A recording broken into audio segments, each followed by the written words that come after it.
시청자 여러분 안녕하십니까. 6월 6일 현충일 고영신의 시사논평 시작하겠습니다.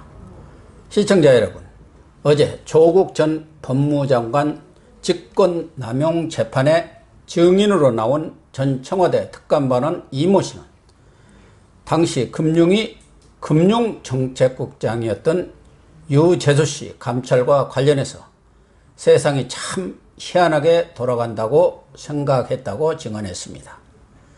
유재수 씨가 숱한 뇌물수수 혐의로 감찰을 벌이던 중 갑자기 감찰 중단 지시가 내려오더니 처벌을 받아야 할 유 씨가 금감위를 그만둔 뒤 1급으로 승진을 해서 민주당 수석 전문위원, 부산시 경제부시장으로 승승장구하더라는 것입니다. 대통령을 형이라 불렀다는 유재수 씨가 김경수 경남지사, 윤건영 당시 국정상황실장, 지금은 민주당 국회의원이 됐죠. 그리고 청경덕 총무비서실 인사담당 선임행정관 등 대통령의 접근 실세들의 엄호 속에 감찰조차 중단시킨 채 보란듯이 출세 가도를 달려가는 모습을 보고 같은 공직자 입장에서 심경이 어땠을까요? 희한하게 돌아가는 정도가 아니라 미치고 환장할 노릇이라고 생각하지 않았을까요? 그런데도 조국은 재판정에서 공직자에 대한 감찰 개시와 진행, 종결은 민정수석의 고유 권한이라고 주장을 하면서 감찰 중단이 아니라 감찰 종결이라고 우겨댔습니다. 세상 참 요지경 속입니다. 시청자 여러분, 오늘은 65회 현충일입니다. 대한민국을 지키다가 순국하신 선열들의 희생과 헌신을 기리고 그 유족들에게도 감사와 위로를 보내는 날입니다. 그런데 현충일의 주인공이자 가장 대접을 받아야 할 유족들이 찬밥 대우를 받는 희한한 일이 벌어졌습니다. 보훈처가 북한의 천안함 폭침, 제2연평해전, 연평도 포격 사건으로 전사한 장병들의 유족들을 쏙 빼놓고 추념식을 치르려 했다는 것입니다. 그것도 이들 전사자들의 묘역이 있는 대전 현충원에서 추념식을 거행하면서 그 유족들을 참석 대상에서 전원 제외하려 했다는 것이 말이 됩니까? 5.18 기념행사를 치르면서 5.18 유족들을 안 부르는 것이나 다름없는 어처구니 없는 일이 벌어진 것입니다. 왜 그랬을까요?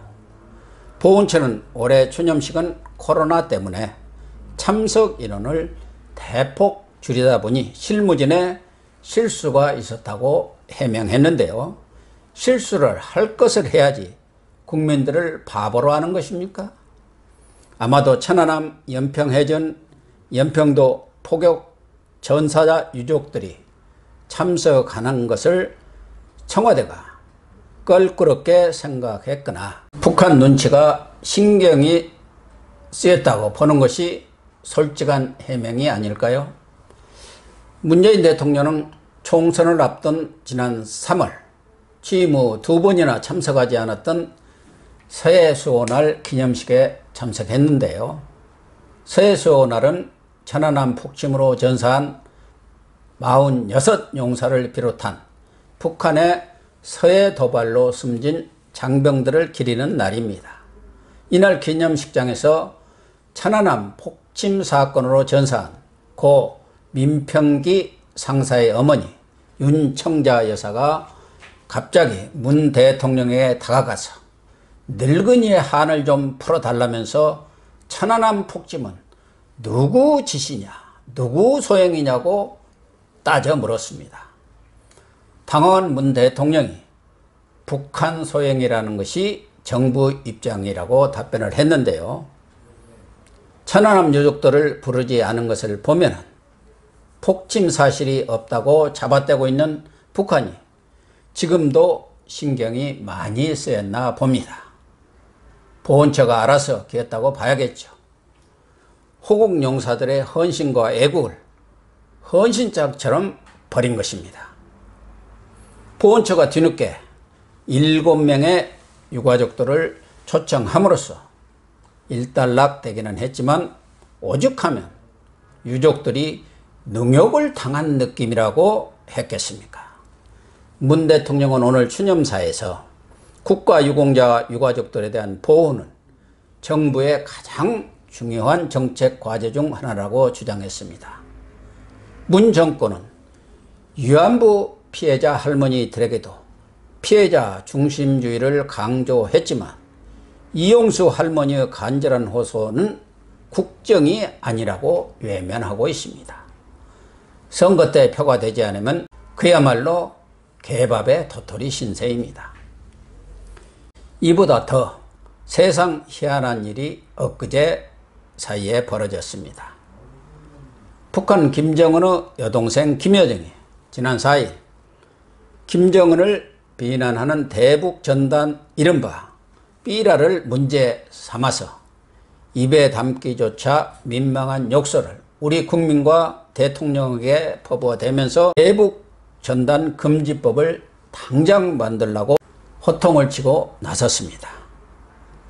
문 정권의 최대 치적으로 손꼽고 있는 9.19 군사합의, 남북 공동연락사무소 폐기도 거론하면서 으름장을 놓았습니다. 그러자 청와대는 즉각 대북비라는 백해무익한 행동이라고 김여정을 역성들고 나섰습니다. 감을 잡은 통일부는 김여정의 담화가 나온 지 4시간 만에 대북전단 살포 금지법을 제정하겠다고 머리를 조아렸습니다.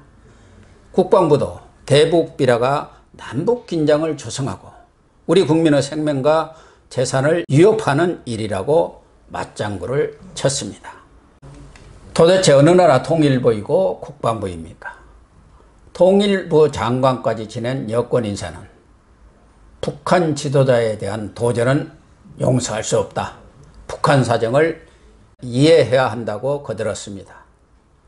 그러면 북한이 우리 대통령을 향해 삶은 소도가리, 겁먹은 개, 못 본 척하는 놈, 전응아, 바보라고 여겨도 괜찮고 온갖 욕설로 우리 국민과 대통령을 모욕하는 김정은 남매에게는 입도 뻥끗하지 말란 소리입니까?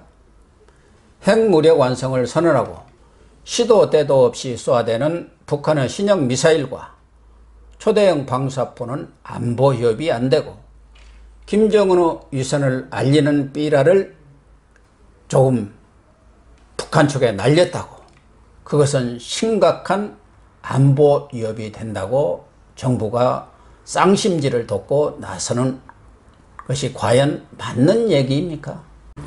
미래통합당이 김여정 하명법 제정 철회 역대급 굴종행위라고 반발하고 나섰고 미국 북한 인권위원회 등 국제인권단체들까지 터무니없는 끔찍한 구상이라고 비난하고 나선 상황입니다.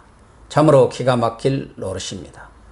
국민의 자존심과 나라의 품격이 헌시작처럼 취급받는 것은 그렇다 치더라도 북한의 길들이기에 순치되어가는 정부 당국의 모습, 북한의 요구가 과연 어디까지 이어질지 캄캄하기만 합니다. 이뿐이 아닙니다. 177석의 거대 여당은 헌정사상 53년 만에 5일 21대 국회를 단독으로 개원했습니다.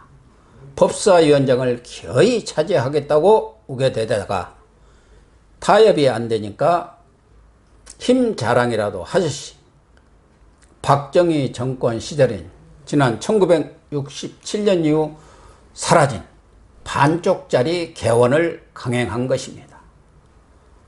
법사위원장 자리를 안 내놓으면 의석수에 따라서 상임위원장 자리를 나눠왔던 30여 년의 관행을 깡그리 무시하고 18개 상임위원장 자리를 싹쓸이 하겠다고 엄포를 놓고 있습니다. 집권당과 제1당의 폭주와 독재를 저지하기 위한 최소한의 장치인 법사위원장 자리마저 가져가서 일하는 국회가 아니라 자기 입맛대로 일방통행 국회를 하겠다는 속셈을 노골적으로 드러낸 셈입니다. 후한무치 내로남불의 전형을 보는 것 같습니다. 게다가 친노 친문의 대목격인 한명숙 전 총리의 명예회복을 위해서 대법원 확정 판결을 뒤집겠다고 나서는가 하면, 나아가서 여수 반란 사건, 제주 4.3 사건, 유신 정권 피해자, 칼 858기 사건, 6.25 민간인 살상자 피해 조사 등 현대사 전체를 파헤쳐서 좌파 진영의 논리와 이념에 따라 역사를 재정립하는 역사 교체 작업을 추진하겠다고 큰소리를 치고 있습니다. 21대 국회도 협치와 일하는 국회는커녕 초장부터 삭수가 놀았습니다.